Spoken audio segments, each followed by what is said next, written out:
Well, good morning.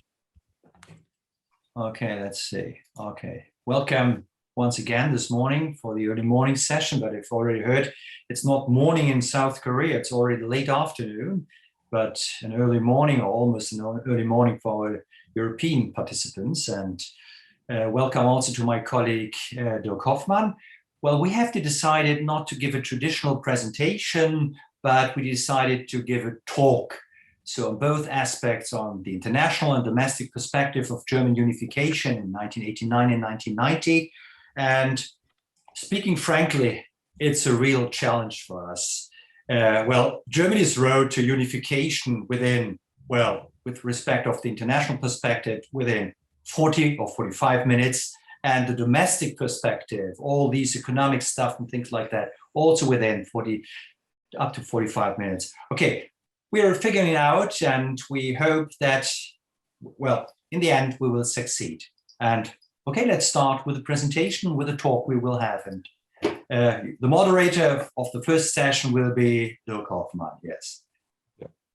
Thank you very much, Stefan. So we start immediately to get soon to the end of this session. And so first of all, we have to talk about the historical background of the Cold War and the division of Germany. Can you, Stefan, please give us a short information about the main topics of history of Cold War and the history of divided Germany from 1949 until 1980s? Just a brief information indeed to understand.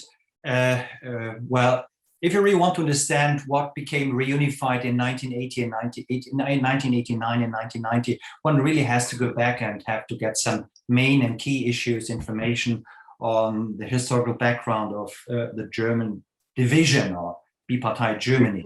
So first of all, I would like to mention, as the majority of you might know, Germany became divided after the Second World War, after the unconditional surrender of the German Wehrmacht, in 4 zones of occupation. And during that time, the Allied authorities established a very strict and very severe institution of control. And during the years 1945 and 1949, especially in the eastern parts of Germany, it was the Soviet military administration which established a communist regime, a communist dictatorship.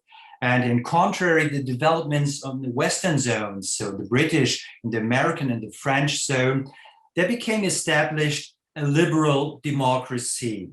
And here you already could see, due to these developments, liberal democracy versus communist dictatorship, this was to a large extent the origin of the Cold War in Europe. And well, what about the following developments with respect of the Cold War period, especially with respect of the German division, of the German partition? During the years after the establishment and the founding of 2 German states in 1949, so the Federal Republic of Germany, a liberal democracy in the West, and the East German dictatorship in the East, it was Konrad Adenauer, the first chancellor of the Federal Republic, who drove West Germany to the Western camp. So he forced Western integration so that Germany became integrated into European structures, also in military structures. And of course, the communist leaders in the East established the East Germany in the Eastern Hemisphere, what later on became the Warsaw Pact. So we had a divided structure, not only in Europe, so an iron curtain in the middle of Europe, but even more, an iron curtain between these 2 Germanys. One of the heydays of the Cold War period then became in 1961. It was, this is Konrad Adenauer, for instance, the first chancellor. I think it will be next week on Thursday, you will have the opportunity to go to, well, just for a virtual excursion, you will go to Röndorf and you will see the place he lived and he worked, he did his political work.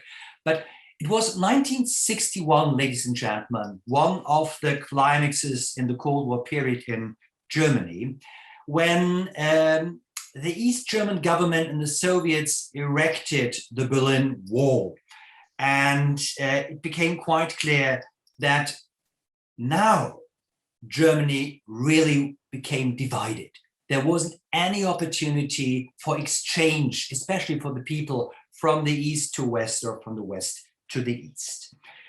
And to keep in mind, the first steps to overcome the Cold War period, the first steps to political détente we had in the late 60s and the early 70s, especially with respect of the so-called New Ostpolitik, the Neue Ostpolitik, established by Willy Brandt and the Russian side or the Soviet side, especially signing the Moscow Treaty in August 12, 1970.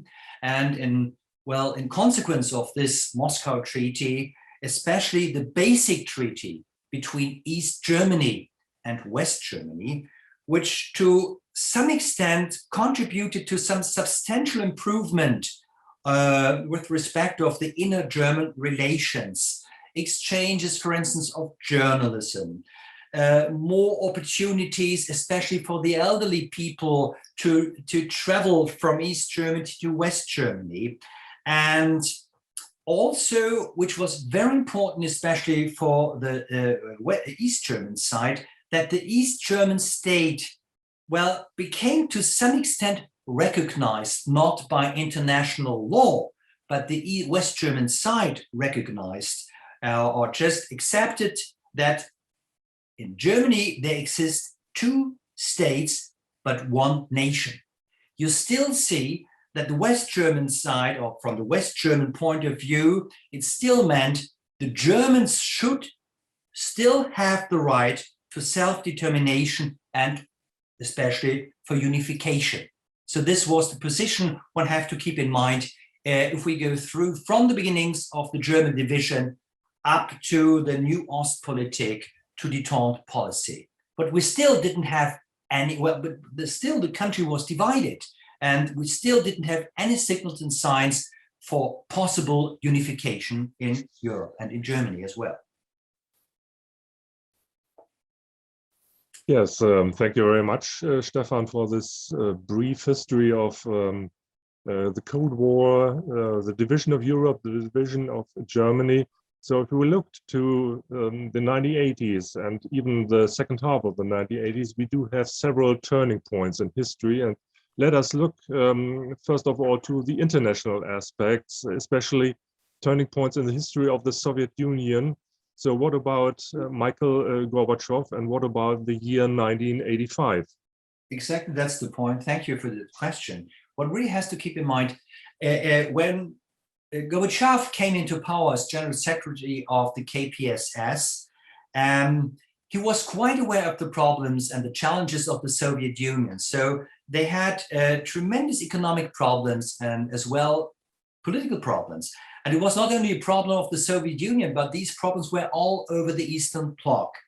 And to survive, well, or just to have the opportunity for further existence of the Soviet regime and the Eastern Bloc, there was a necessity for reform, for fundamental, especially economic reforms, but also for political reforms. And it was up to Gorbachev, a relatively young person, if compared to the other participants of the Soviet Politburo, who tried reform, who tried economic reforms, but also who tried to give more freedom and more political rights to the Eastern European satellite states. There was one point with respect to Germany. Gorbachev, well, he gave guarantees and he gave more fundamental political rights to most of the East European countries, but there was no Soviet readiness to grant the right to self-determination to the East German state. there was still a reluctance with respect of the Soviet Union granting that kind of right to self-determination. With respect to the West, what changed in the years of the perestroika?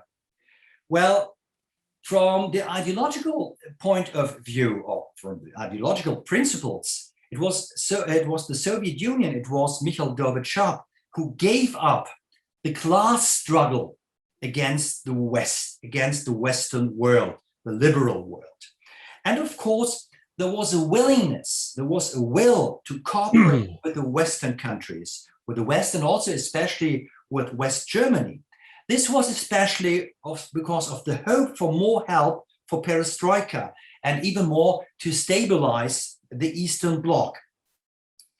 As you easily could understand, that kind of policy in the Soviet Union itself, but also with respect of the Eastern European countries, in the end, it created what I would say the prerequisites for liberal rebellion in Eastern Europe and in the GDR as well.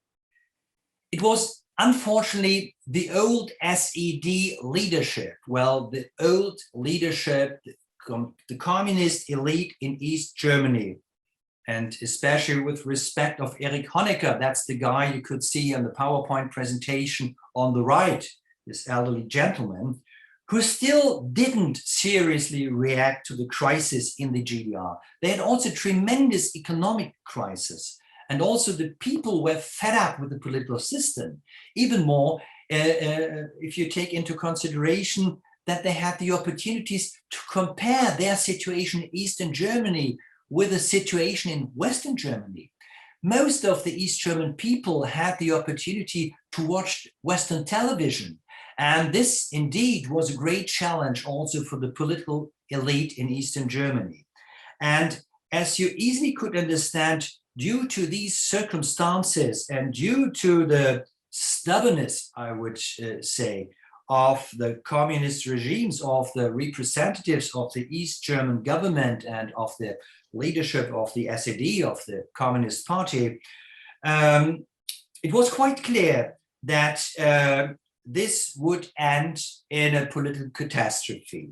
And indeed, it ended up in the peaceful revolution and in the fall of the Berlin Wall in November 9th, 1989. I think, Dierk, you will be the one, if you will focus on the domestic aspects of, the German's ways, or the German way to reunification. You will give some more additional information on the peaceful revolution.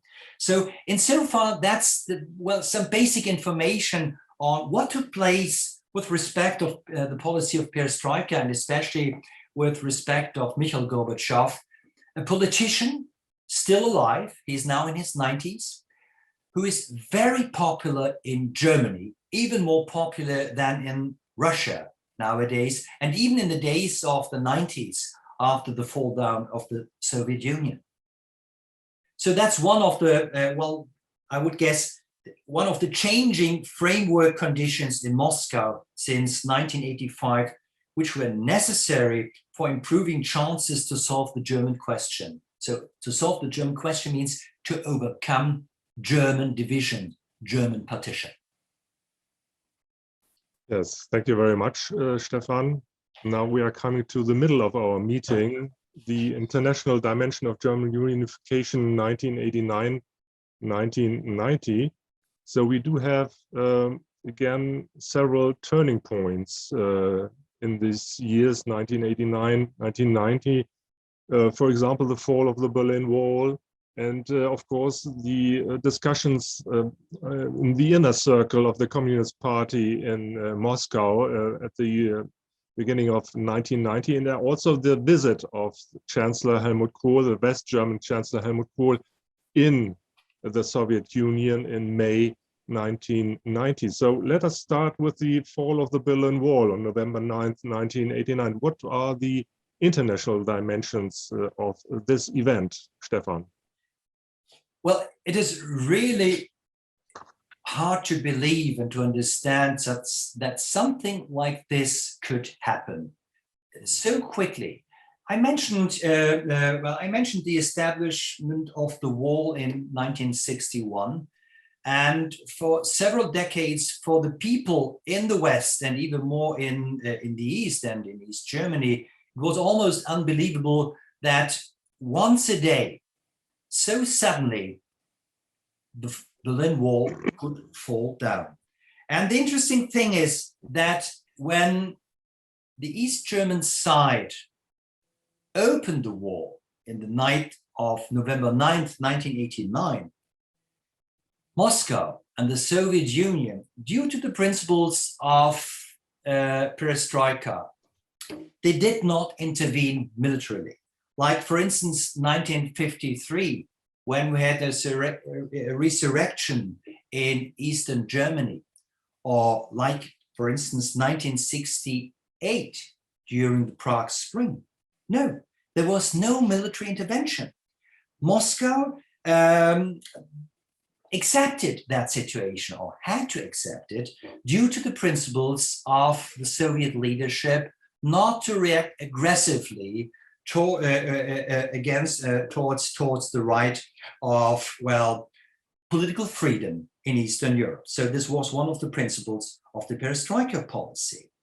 The point is that during these days, Moscow, or the political leadership in the Soviet Union, still didn't have any concept how to solve the German question. And they still stuck rigidly to the principal existence of the GDR. They thought it is really necessary to hold on the existence of the East German state. And it was quite clear for Mikhail Gorbachev, because he didn't share the political divisions of Erich Honecker, the guy you saw on the slide before, because of his stubbornness and because he was not ready for reform in terms of the Soviet understanding and of reform understanding of Mikhail Gorbachev.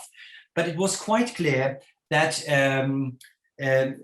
Mikhail Gorbachev, in order to emphasize also processes of reform, that now he would rely on new politicians like Hans Modrow and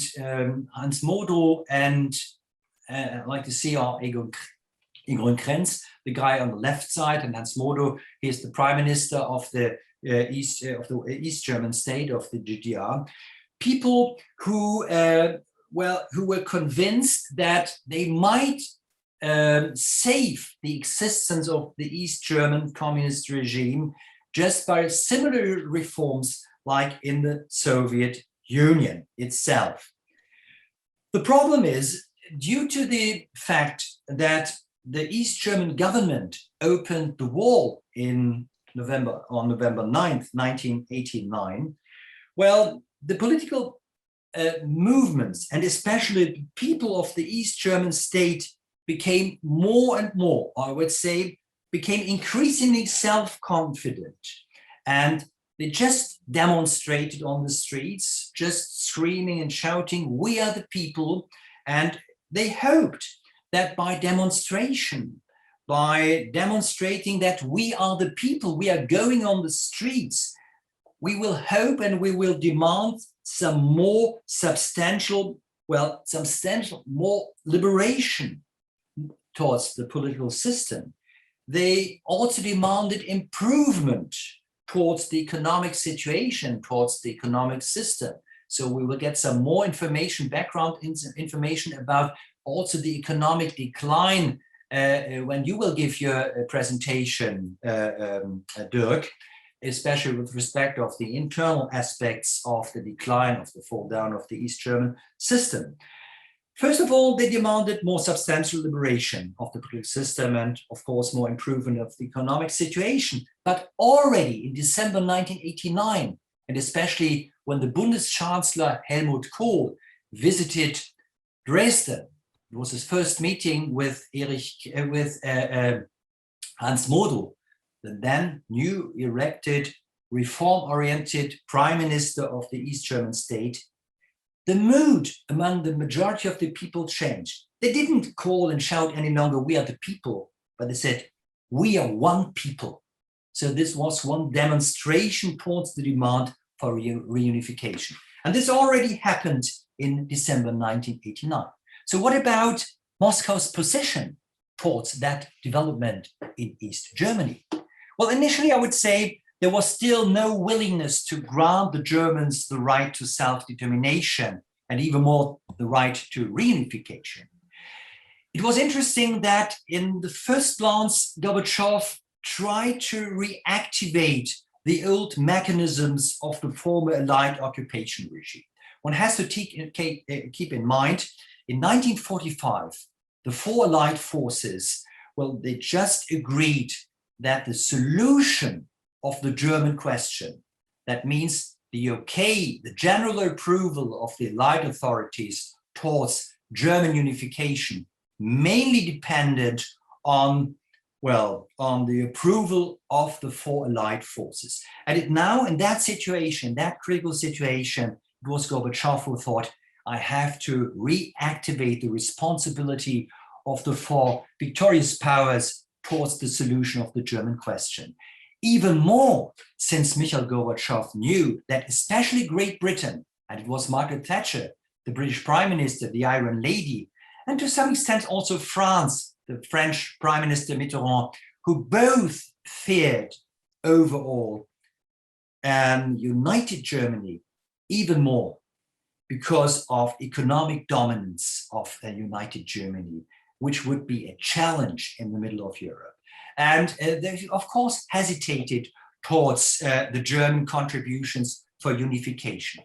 There was only one country, and it was the major Western country. It was the United States, and in first glance, the American President Bush Sr., who totally supported the West German attitude and the West German demands towards demanding unification, towards demanding self-determination for the German people.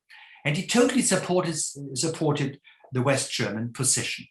And here, which is interesting to see, you could already easily recognize some constellation, the emerging, well, major political players who deeply influenced the following processes of German unification. It was overall the Western leading power, United States, and the American president.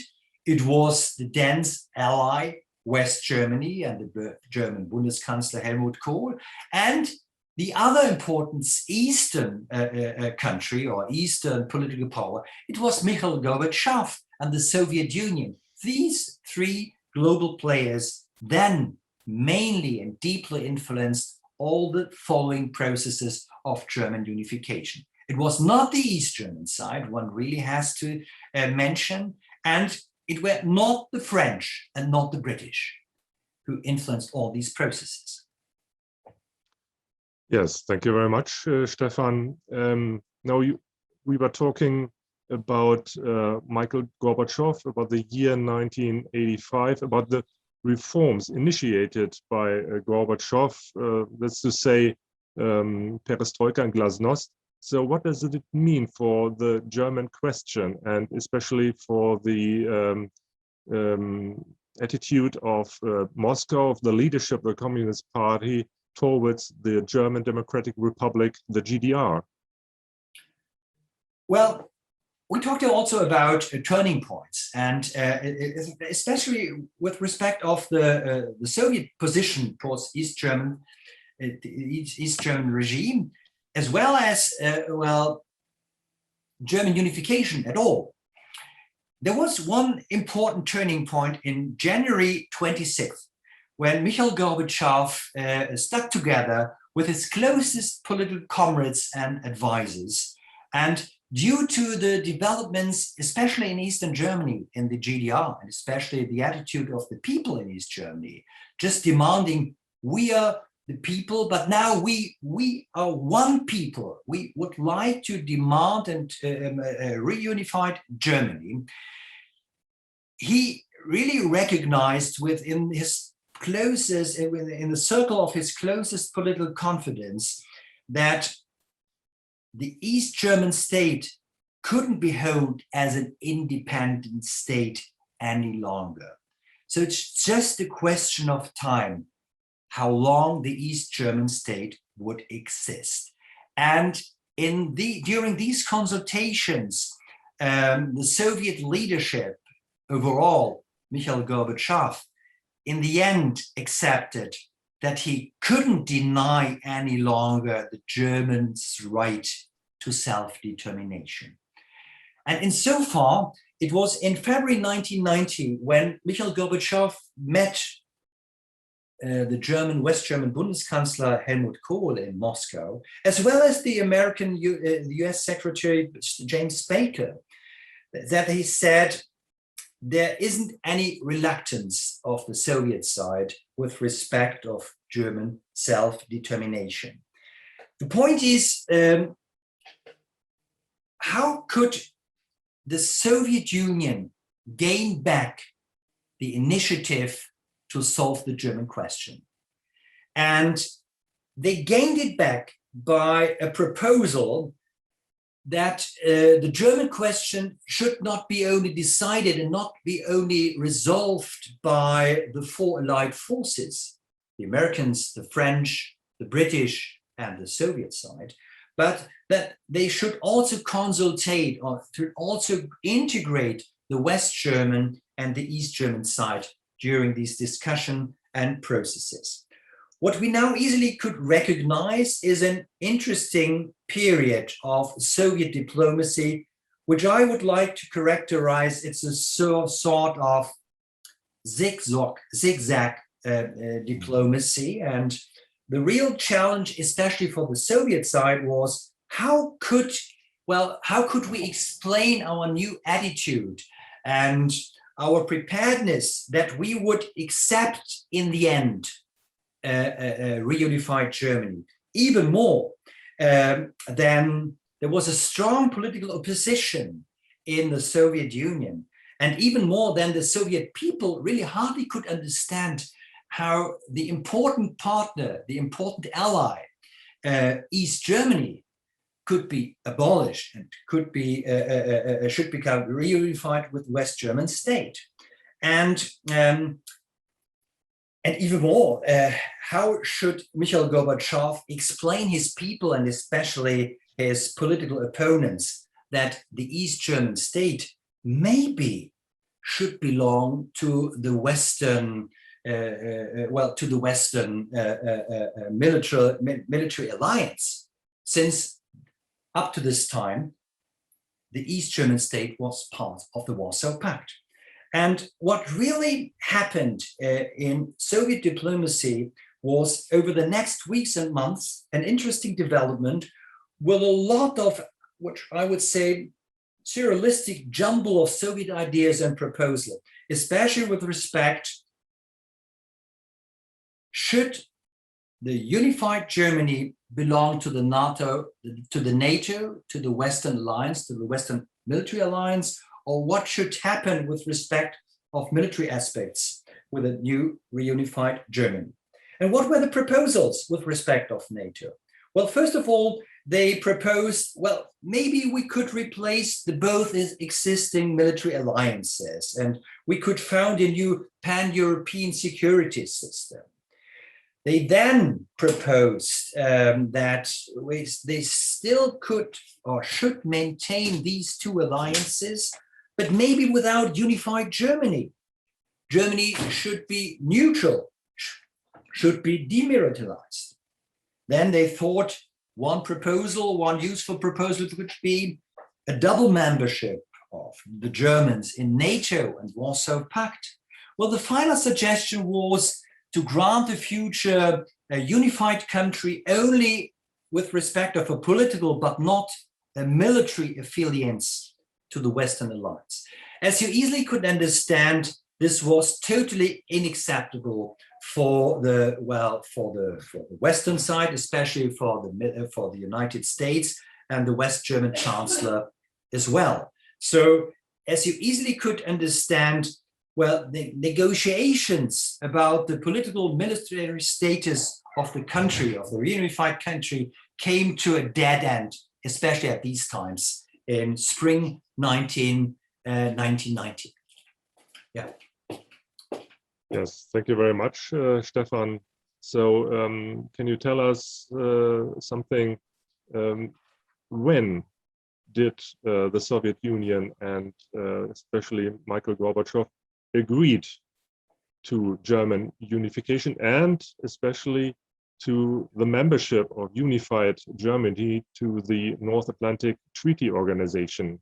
So what was the next turning point in this history of reunification, especially with the international aspects and with the aspects of German-Soviet relationship? Well, like I mentioned, the crucial point was, what about unified Germany with respect of military structures, security structures, and especially with respect of the NATO? And of course, it was not until mid-May 1990 that these talks, I mentioned that there was a dead end during the negotiations about that aspect. It was not only mid-May 1990 that the talks itself were given new impetus, and a decisive course with respect of these developments is set in this regard on May 31st, 1990, during a meeting between Mikhail Gorbachev and the US President George Bush in Washington. And it was Mikhail Gorbachev who gave up his previous resistance on the question of the future membership of the German alliance. And this was, as you easily could understand, to the surprise of the Americans, because they still had in mind the critical and hard debates they had on the membership of a unified Germany with respect to NATO, but even more to the Soviet participants in Washington. So the chief of the army, of the Soviet army, and also to the other political representatives and advisors of Mikhail Gorbachev. They really couldn't understand the decision of their president. And during that meeting with the American president in the Oval Office of the White House, he in the end agreed that in principle he would accept German unification, and also he would accept that the Germans themselves should decide whether they would join the NATO in reunified Germany afterwards. Of course, it took some more weeks and months. There was also necessary an additional meeting between Mikhail Gorbachev and the West German Bundeschancellor Helmut Kohl in July 1990. So there in Moscow, and as well in a private meeting in the Caucasus, there was the final breakthrough when they agreed that Germany not only should become reunified, but that the Germans also in the end could be part of the NATO. And well, they agreed because there was still one principal problem which has to become solved, a sort which I would like to characterize a longer transition period with respect of Germany, if you take into account that there were still Soviet troops in the eastern part of Germany. And insofar, there had some agreement between the West German Chancellor and the Soviet chief of the KPSF, of the Communist Party, what would happen and what has to become solved during these processes. But in the end, after this final agreement in July 1990, well, this at all cleared the way for the signing up of the 2+4 contract on September 12, 1990. And this ended the international negotiations with respect of German unification.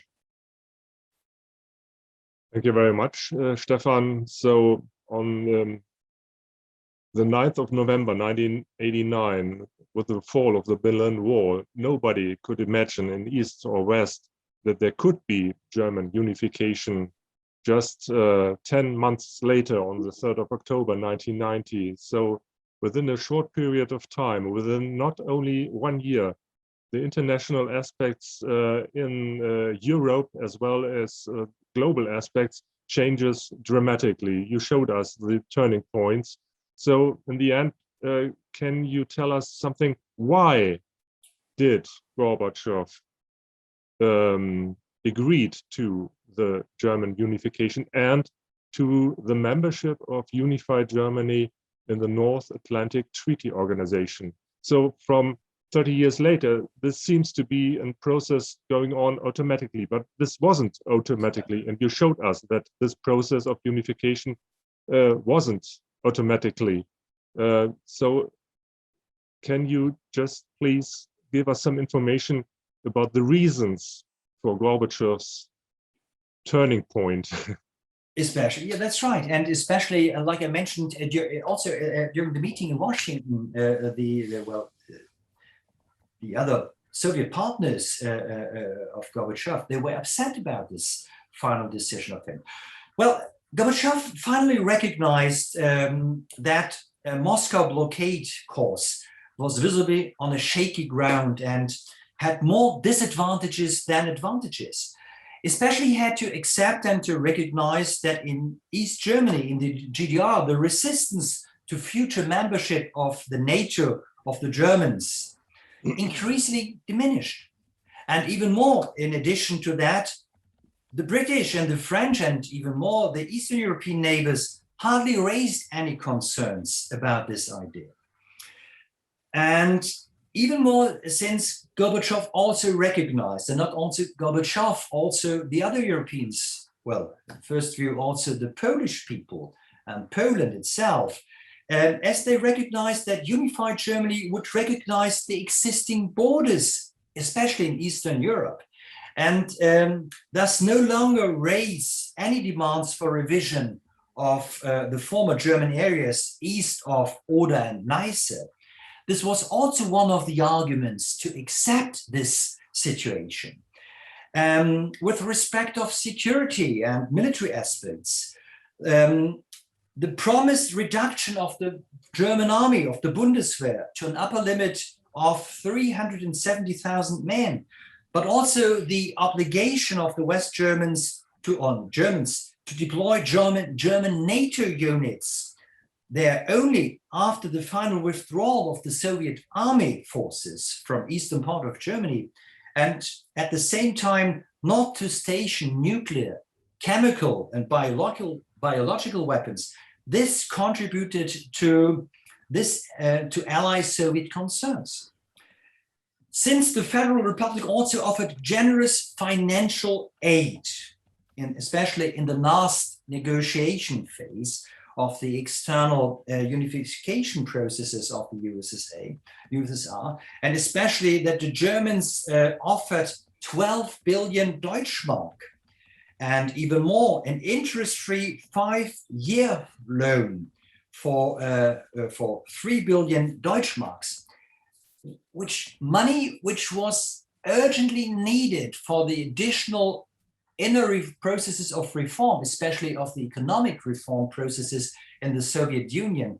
One really easily could recognize that, like I mentioned, there were more advantages than disadvantages, just giving approval, the Soviet approval towards the right of self-determination of the German people and towards unification. Even more, if you take into consideration the promising prospects of improving bilateral relationships due to a treaty, a partnership treaty, which was offered by the West German side and which became signed in November 9th, 1990, which guaranteed dense, comprehensive cooperation between the reunified German state and the Soviet state. And even more, the perspective that due to the Soviet approval towards unification, the Germans, for future perspectives, deeply would support the outstanding and necessary processes to fulfill Soviet perestroika it was quite clear that there were more positive arguments for the Soviet side to accept German unification, even with respect that reunified Germany would be part of the NATO. So I would guess these were one of the main issues, the key issues, which finally deeply influenced Mikhail Gorbachev's final decision to give his okay for the German unification in 1989 and 1990. Yes, thank you very much, Stefan, for your presentation. So we do have a breaking point in this panel this morning, and this is the opportunity for our audience for giving comments or... And let's start here once again. The opening of the Berlin Wall, we saw it already during my comments, and this is the starting point for me, Dierk, because you will focus on the internal aspects of German unity. I mentioned during my talk the peaceful revolution, which in the end mainly contributed to the fall down of the wall, which came unexpectedly, especially for the Western world, but also for the East German people. Well, what about, when did it actually start, the so-called peaceful revolution? Was it a longer process, going back also to the middle of the 80s? I mentioned the Perestroika era in the Soviet Union, and maybe just due to these influences, or when would you say did the peaceful revolution start in East Germany, with respect especially to the domestic perspective of German unity? Yes, thank you very much, Stefan, for the moderation. And I do have 5 chapters in my presentation, and indeed we have to talk again about the peaceful revolution and about the domestic, the internal aspects of peaceful revolution and reunification. So the peaceful revolution was a process of social political change that led to the end of the dominance of the Communist Party, the SED, in the German Democratic Republic, the GDR, and the transition to a parliamentary democracy which enabled the reunification of Germany. This turning point was wholly created through the violence-free protests and successful demonstrations which occurred between the local elections held in May 1989 and the GDR's first free parliamentary election in March 1990. The East German communist regime started to falter in May 1989 when the removal of Hungary's border fence opened a hole in the Iron Curtain. It caused an exodus of thousands of East Germans fleeing to Austria and West Germany via Hungary.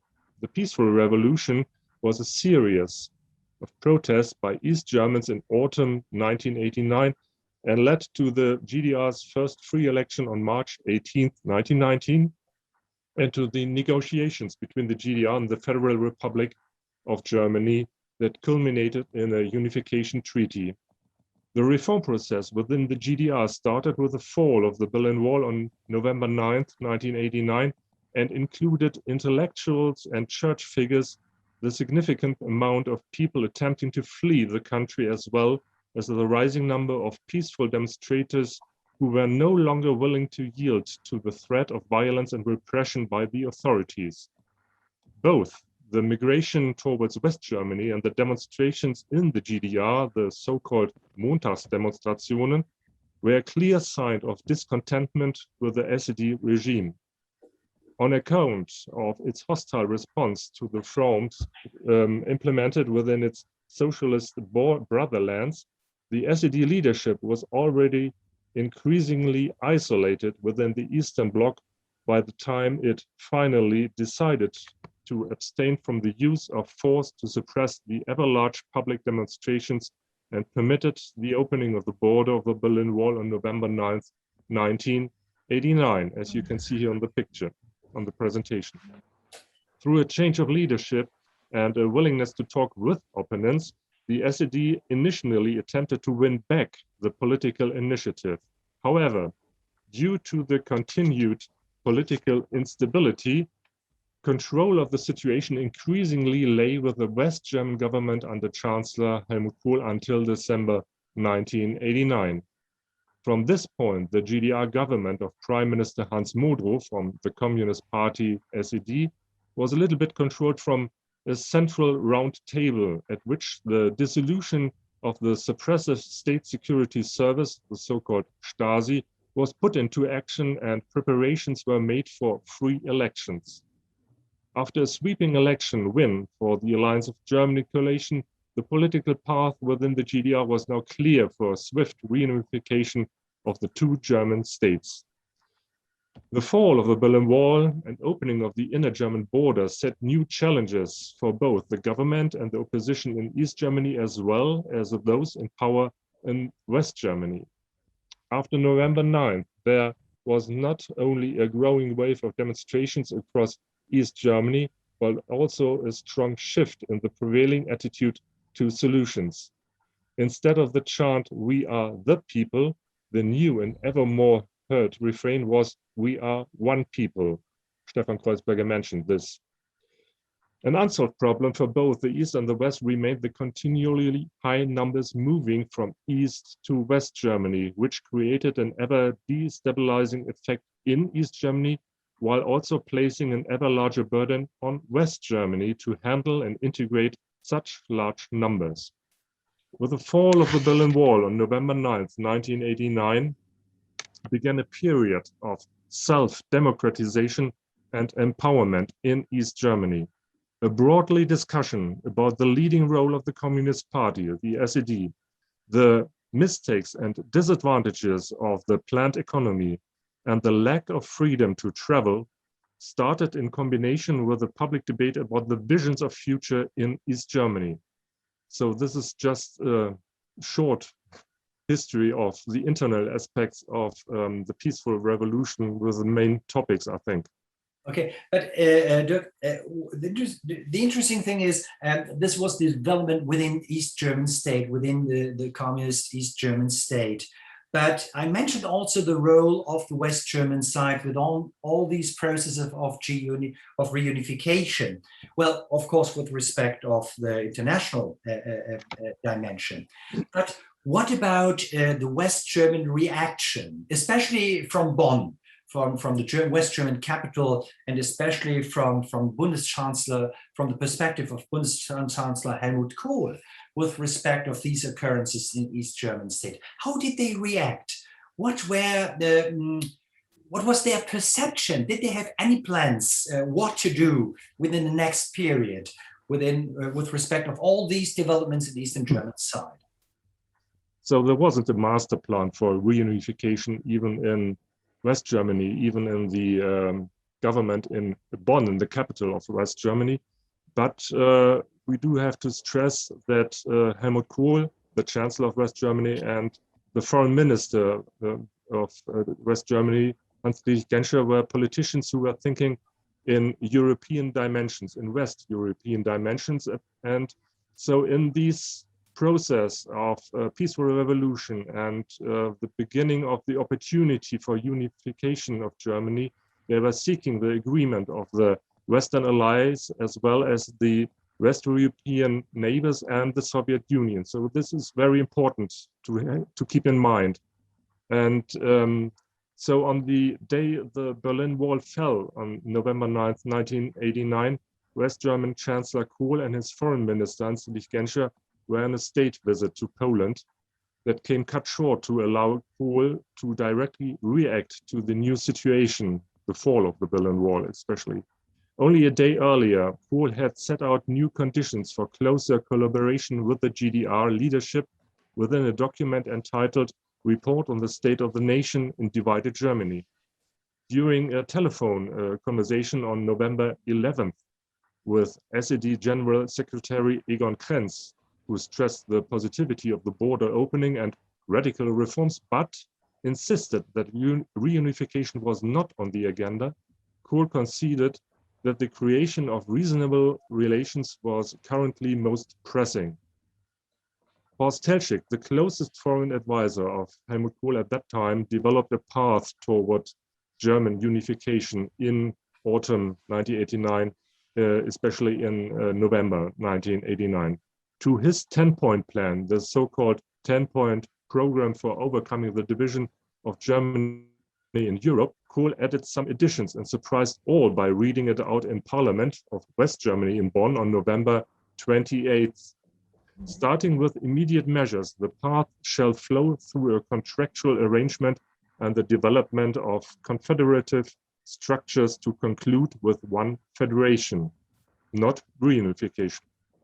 The plan was broadly accepted in Parliament, even by the opposition, with the exception of the Green Party that endorsed the independence of the GDR, like many GDR civil liberties campaigners, in a third way.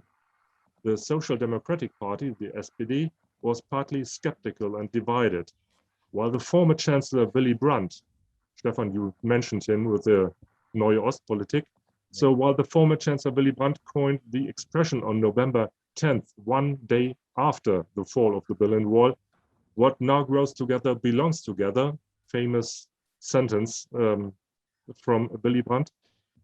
On the other hand, Oskar Lafontaine, soon to be nominated as the Chancellor of the Social Democratic Party for the Bundestagswahl, picked out the central themes of the GDR as being the incalculable financial risks and the curtailing of the number of those leaving. So this is just in a short time the main topic of Chancellor Kohl's reunification plan at the end of November 1989. So it was a federation plan, not the reunification on the political agenda, because Kohl and his foreign minister were seeking the agreement of the Western allies, the West European neighbors, and nobody knows what the development will bring in the still existing GDR. Well, you said it was just the plan of confederation, but on the long run, I think there was also the perspective for unification. Right. On the long run. But I think even if they talked about confederation and also helping each other, I mentioned in my talk the desperate economic situation in the Soviet Union, but it was not only typical for the Soviet Union, but representative for all over the Eastern Bloc. And with respect of Helmut Kohl's plan of reunification and confederation, what was the part of the East German economic situation within that plan? Or could you describe, because I mentioned also the German people, the East German people, they demanded not only political freedom, but they also demanded fundamental, substantial improvement within the economic system. So could you describe the economic situation in East Germany in 1989 and 1990, and to what extent it contributed to the ongoing decline of the East German state at all? And even more with respect of the internal, of the domestic aspects of unification, I think economy, especially East German economy, was also one of the key issues which has to be kept in mind. Yes. Yes, thank you very much, Stefan. Now we are coming to the third chapter of my presentation, and this is a little bit longer chapter. With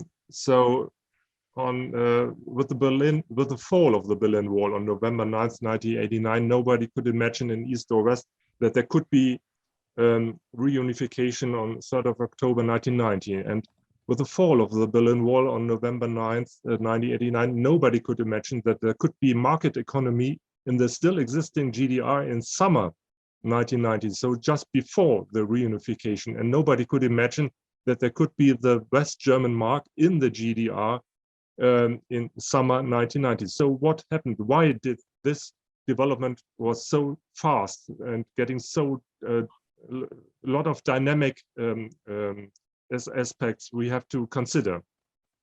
So the deficits of the planned economy in East Germany became ever more apparent over the course of the so-called Honecker era in the 1980s.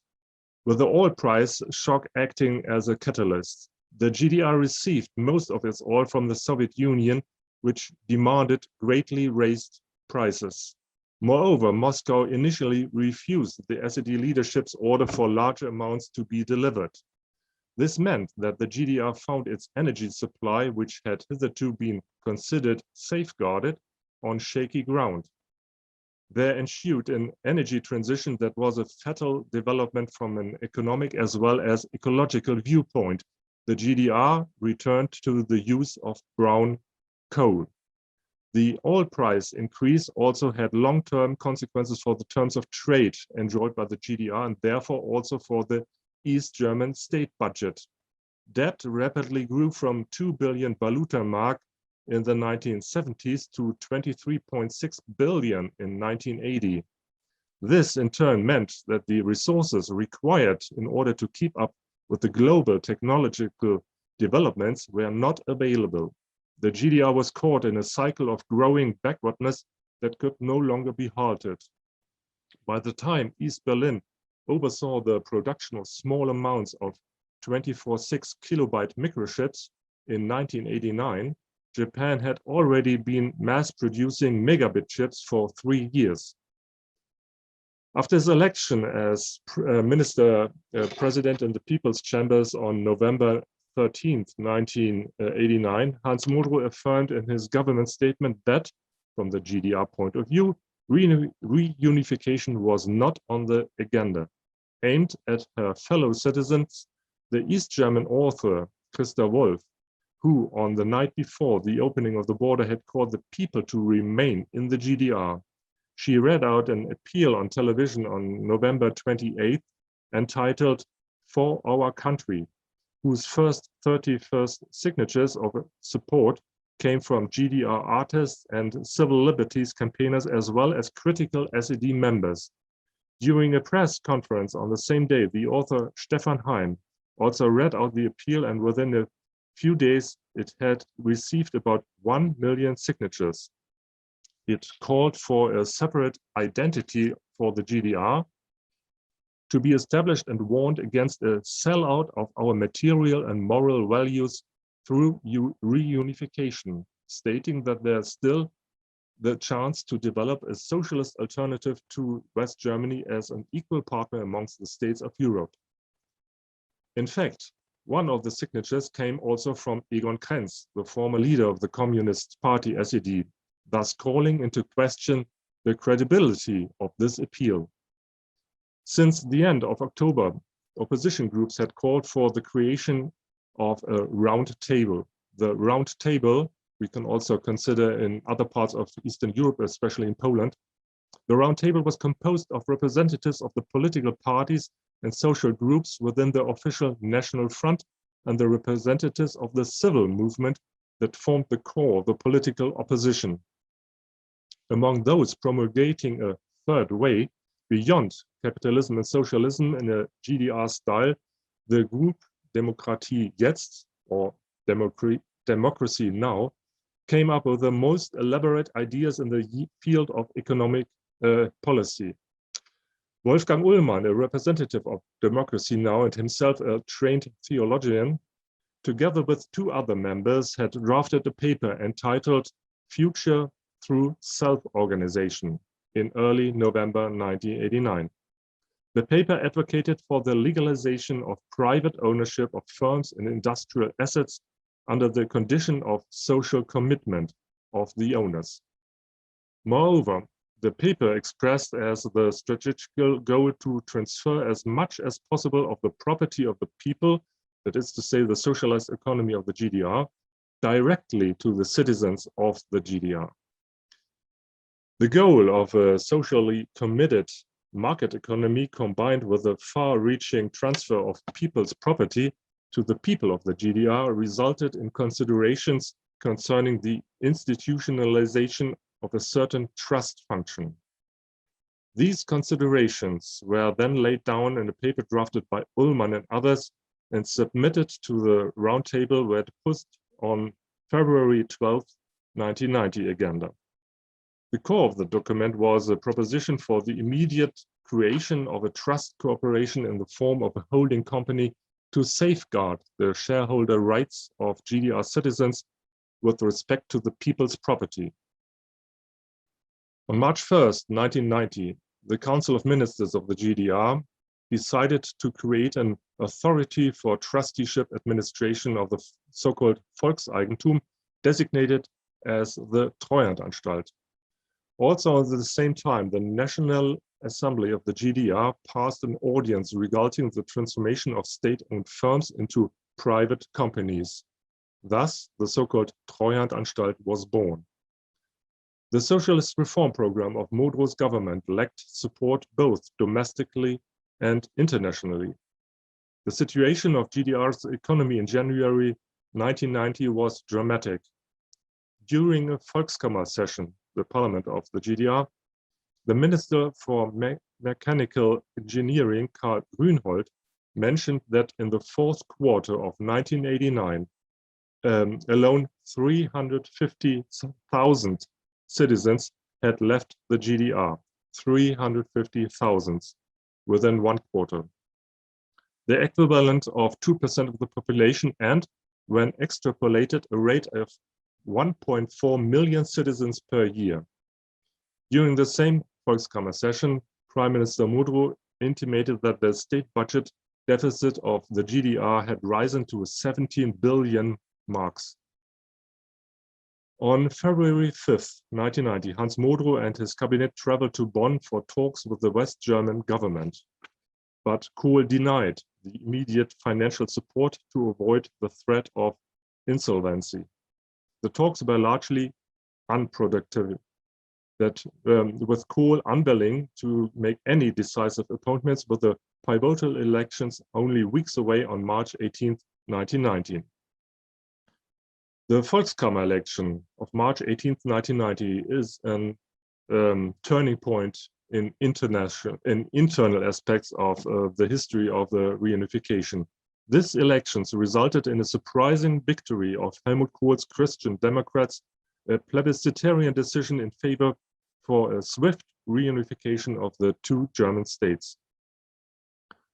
The Christian Democratic Union not only benefited from Kohl's charisma, but also from the organizational infrastructure at the disposal of the East German Christian Democratic Union as a former so-called Blockpartei.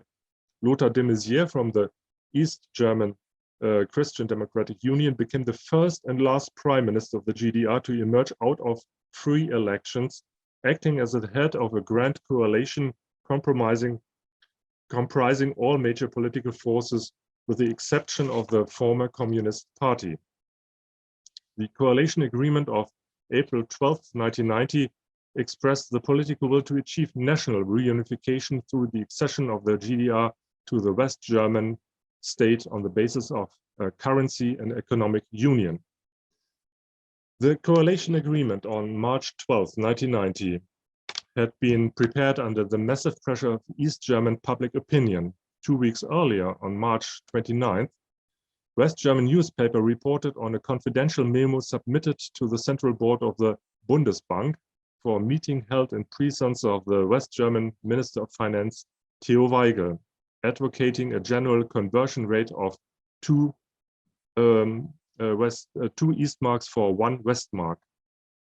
According to that scheme, only individual savings up to an amount of 2,000 GDR marks per person would be converted at a rate of 1:1, 1 Eastmark for 1 Westmark. The paper leaked to the press. What followed was a public outcry in the GDR.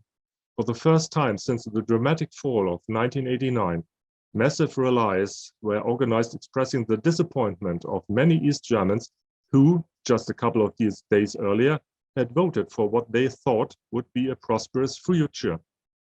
The decision for the conversion rate of 1:1 was a political decision against the warnings of all economic experts in West Germany. On May 18, 1990, the two German states signed a treaty agreeing on monetary, economic, and social union. This treaty came into force on July 1st, 1990, with the Deutsche Mark, the West German Deutsche Mark, replacing the East German Mark, as the official currency in the still existing GDR. The West German Deutsche Mark had a very high reputation among the East Germans and was considered stable. While the GDR transferred its financial policy sovereignty to West Germany, the West started granting subsidies for the GDR budget and social security system. At the same time, many West German laws came into force in the GDR. This created a suitable framework for a political union by diminishing the huge gap between the two existing political, social, and economic systems. The tragedy of the Staatsvertrag was the fact that the risk of triggering the final breakdown of the GDR economy grew inevitably with each step closer to the conversion parity between the two currencies.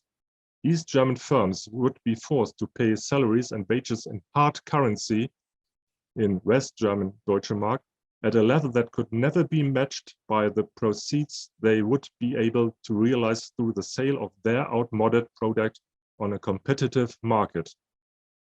The one-to-one conversion rate for salaries and wages virtually sealed the fate of the GDR economy when it became effective on July 1st, 1990.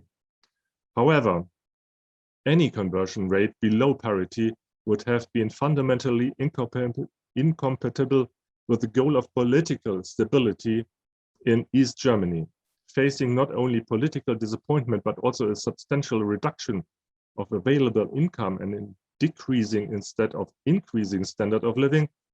Thousands of East Germans would have chosen the obvious alternative. They would have left their own disadvantaged currency zone to settle to West Germany.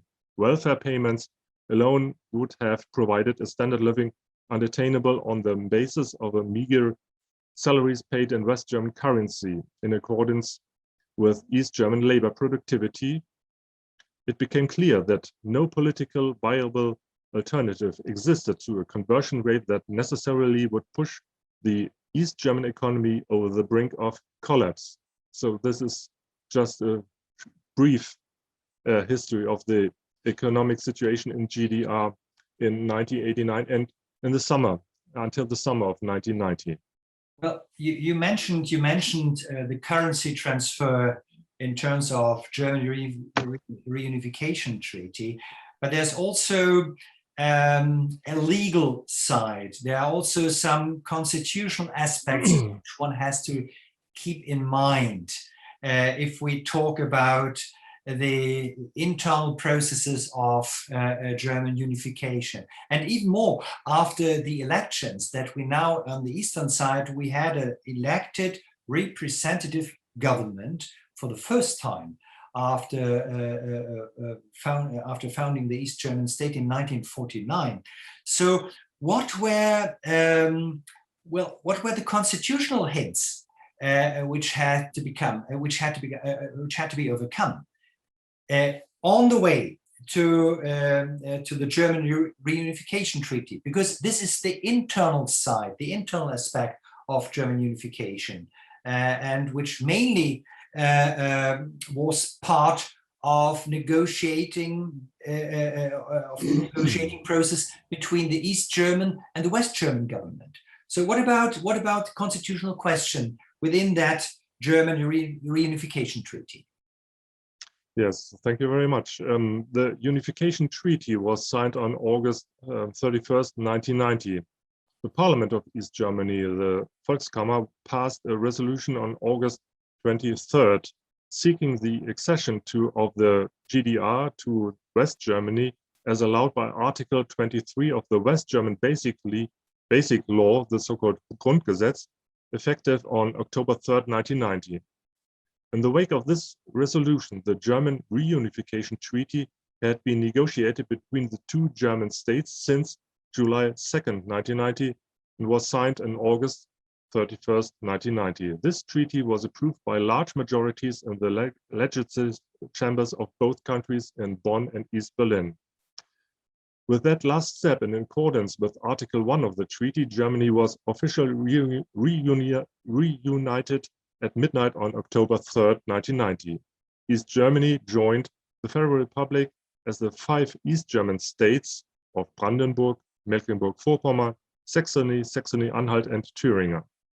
These states had been the 5 original states of East Germany, but had been abolished in 1952 in favor of a centralized system. As part of the May Treaty, the 5 East German states had been reconstituted on August 23rd. At the same time, East and West Berlin reunited into one city, which became a city-state along the lines of the existing city-states, just like Bremen and Hamburg. The process chosen was one of 2 options implemented in the West German Constitution of 1948 to facilitate eventual reunification. The Grundgesetz stated that it was only intended for temporary use until a permanent constitution could be adopted by the German people as a whole. Via Article 23, and any new Länder could adhere to the Grundgesetz by a simple majority vote. The other option was Article 146, which provided a mechanism for a permanent constitution for a reunified Germany. This route would have entailed a formal union between 2 German states that then would have had to create a new constitution for the newly established country. However, by the spring of 1990, it was apparent that drafting a new constitution would require protracted negotiations that would open up numerous issues in West Germany. Even without this to consider, by the start of 1990, East Germany was in a state of utter collapse. In contrast, reunification under Article 23 could be implemented in as little as 6 months. Ultimately, when the Treaty of Monetary, Economic and Social Union was signed, it was decided to use the quicker process of Article 23. By this process, East Germany voted to dissolve itself and to join West Germany as 5 new states, and the area in which the Grundgesetz was enforced simply extended to include them. Thus, legally, it was the 5 states, not East Germany as a whole, who acceded to the Federal Republic. The 5 new states held their first elections on October 14, 1990. The reunification was not only a merger that created a 3rd state out of the 2, rather, West Germany effectively absorbed East Germany. Accordingly, on Unification Day, October 3rd, 1990, the German Democratic Republic ceased to exist and 5 new federal states on its former territory joined the Federal Republic of Germany. East and West Berlin were reunited and joined the Federal Republic as a full-fledged federal city-state.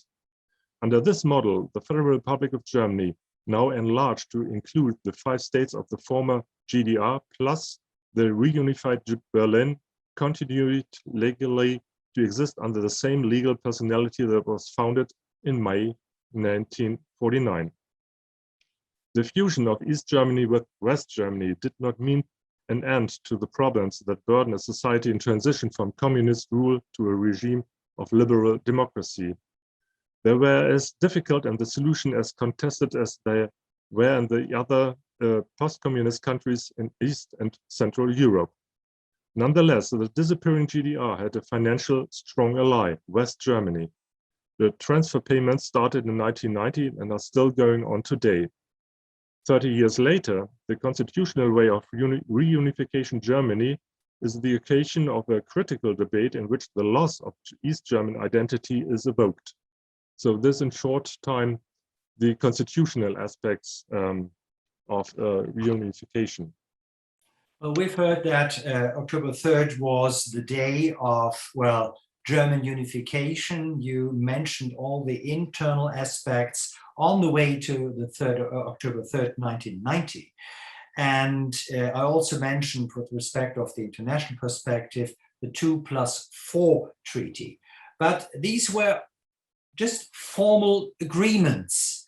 This, well, didn't really mean that by uniting Germany and by signing these contracts and these treaties, that the process of German unification had to come to an end, especially if one takes into consideration the dramatic economic challenges you already have described when you analyze the economic system of the East German state. And you also made some short comparison with the West German social market economy.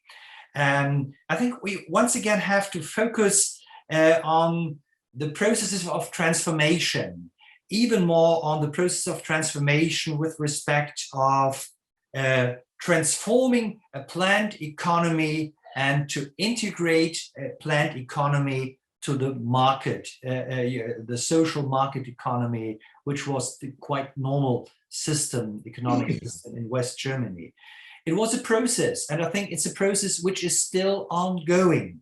And since I know that you are an expert, that you have done a lot of research of the so-called Treuhandanstalt, the institution which was important and necessary for transforming a planned economy, planned economical structures of the East German state towards West German Soviet market economy. And could you give us some more insights about these processes, and even more about the problems, even more about also the social problems, which were part of this process of transformation? Yes, thank you very much, Stefan. So this is the last chapter of my presentation, and it deals with the transformation from planned to market economy and the role of the agency of the so-called Treuhandanstalt. The Treuhandanstalt still receives negative verdict throughout Germany. The agency has recently been described as a symbol of destruction and a colonial office. Critics have even called the privatization policies of the Treuhandanstalt a continuation of the Cold War by other means. These disenchanted views are entrenched in the collective memory of the East German population and are not new. They go back as far as the 1990s, when the Treuhandanstalt took over the former GDR's nationally owned business for privatization. While this view outlines the way the transformation from planned to market economy was experienced, it does not suffice to fully explain the work of the agency in the process of privatizing the East German economy. The privatization of nationally owned firms was largely concluded by the mid-1990s. The outcome was straggling bad. Of about 12,000 so-called Treuhand companies, roughly 30% had become insolvent. Only a third of the originally 4 million workplaces were left in the end. The collective experience of mass unemployment created a new social imbalance, as well as shaping the political and mental attitudes of many people in the East German states for a long time to come. When an enterprise closed down, its employees not only lost workplaces that had been considered safe, but also had to forego the company-based general provision environment, which had until 1989 supplied the population with all-around provisions from childcare to holiday homes, as well as after-work clubs, polyclinics, and cultural institutions. The transition from planned to free market economy completely abolished these GDR-specific social provisions. This created an experience of loss that made the adjustment even more difficult for the East German population.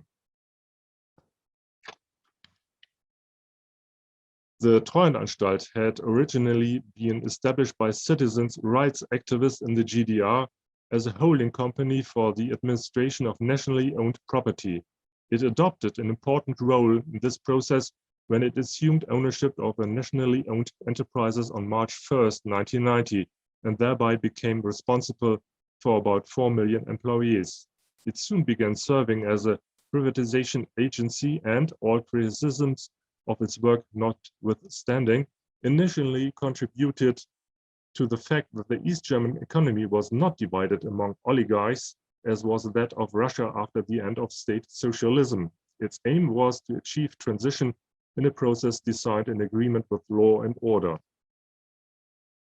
And here you have some pictures about the what I say, the experience of transformation from planned economy and the role of the Treuhandanstalt and the negative verdict. You can see here, right, very clear. The enactment of the German currency, economic and social on July 1st, 1990, exposed the Eastern German enterprises to the global market overnight.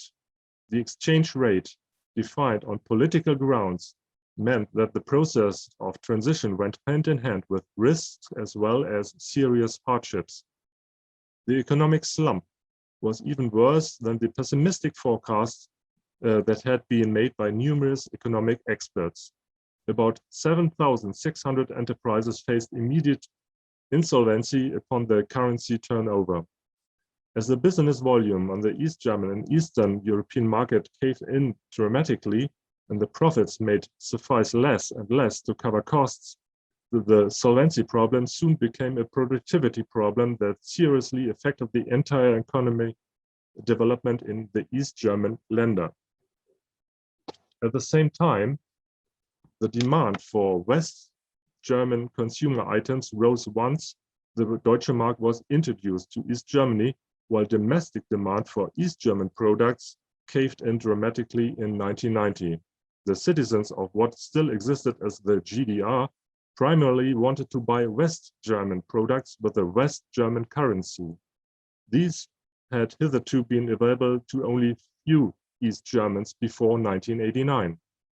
This drop in demand could not be compensated by price reductions and spelled the end for many East German enterprises. The slumping domestic demand on the one hand and the Western firms' conquest of the East German market on the other hand are two sides of the same coin. Demand for East German products rose again after 1991. However, by this time, numerous firms in Eastern Germany had already become insolvent. The agency, the Treuhandanstalt, cannot be fully understood without consideration of the degree to which policymakers entrusted it with further tasks. It was much more than a mere instrument for privatization of nationally owned firms. The agency was called upon to simultaneously contribute to the structural change that needed to be achieved in the East German economy, which by its inclusion in the Council for Mutual Economic Assistance had been largely separated from the global markets for over 4 decades. The GDR had not been able to compete in the international field with many of its products since the 1970s. Structural economic change began after the end of the GDR in response to the opening to the global markets. It took place over the course of only a few years. The activities of the Treuhandanstalt must, moreover, be understood against the backdrop of a global structural change that had been taking hold since the early 1970s, picking up speed again in the early 1990s. It also influenced the sale of nationally owned enterprises in East Germany. The limits of national economic politics were becoming increasingly apparent. The German export trade, now that of both Germanys united, was experiencing the influence of increasing Europeanization and globalization. The European Community and from 1993 the European Union took up a more pivotal role, for example, by setting market quotas and subsidy payments. This in turn had an effect on the privatization of the shipbuilding and steel industry as well as the chemical industry in Eastern Germany. The agency, the Treuhandanstalt, was facing a Herculean task, while East German enterprises were on the one hand losing their East European export markets during the early 1990s. They were on the other hand suddenly fully exposed to international competition. Privatization had to make East German enterprises competitive in the global market within the shortest possible period of time. Although alternative models had been proposed and discussed, including, for example, the installment of a special economic zone, they did not find a political majority. As early on as the late summer of 1990, it was clear to the agency, to the Treuhandanstalt, that the policy of privatization would have to involve mass redundancies. In late September, the board discussed how far it would be more acceptable for affected parties to accompany insolvency proceedings with a social and employment policy and if that might raise greater interest among potential investors. The discussion focused on the establishment and financing of social support schemes by the Treuhandanstalt, as well as its adoption of job creation measures in the so-called Kombinate that were being disbanded. At this point, the agency was in its early days and only had a staff of 379. A quite large number of persons and actors were involved in the privatization of nationally owned enterprises. The federal government and the leaders of the East German Länder eventually agreed that the latter would be included in the supervisory board of the Treuhandanstalt, being given a seat in the vote from March 1991. The corporate economy model and its involvement of important interest groups had proved its worth in the old Federal Republic of West Germany and served here as a model. Therefore, the most significant trade union leaders and employee representatives were also invited to the supervisory board of the Treuhandanstalt, which has presented with all the important sale decisions made by the board of directors for discussions. While the board of directors and its independent management committee had the final word, some voice has known to be given to the supervisory board. The head of the Treuhand had a vested interest to involve leaders of the East German Länder in privatization decisions. As the representatives of their own states, they gave a voice to their domestic interest and were able to raise media pressure. So-called Treuhand cabinets had already been established in the East German Länders during the spring of 1991 in the course of closures and mass redundancies. It fell to these cabinets to accompany the process of privatization at Länder level. The Länder exerted pressure for the privatization policy to focus on the maintenance of so-called industrial cores in the spring of 1991, so that the chemical industry site in Sachsen-Anhalt, for example, was subsequently saved. The Treuhand acquired further tasks that had not originally been intended for it, including, among others, tackling existing debts of GDR enterprises. These had been inconsequently in the era of planned economy, but became fully valid at the moment of monetary union on July 1st, 1990.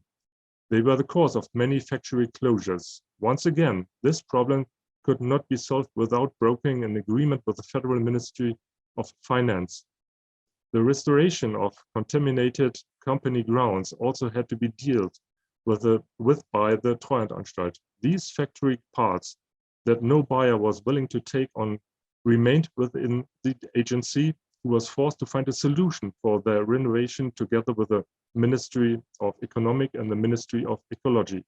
The agency did not act alone in a vacuum. It followed legal stipulations and was dependent on other political agents. So the history of post-reunification area is not only a history of disillusionment, but also of illusions and self-delusions.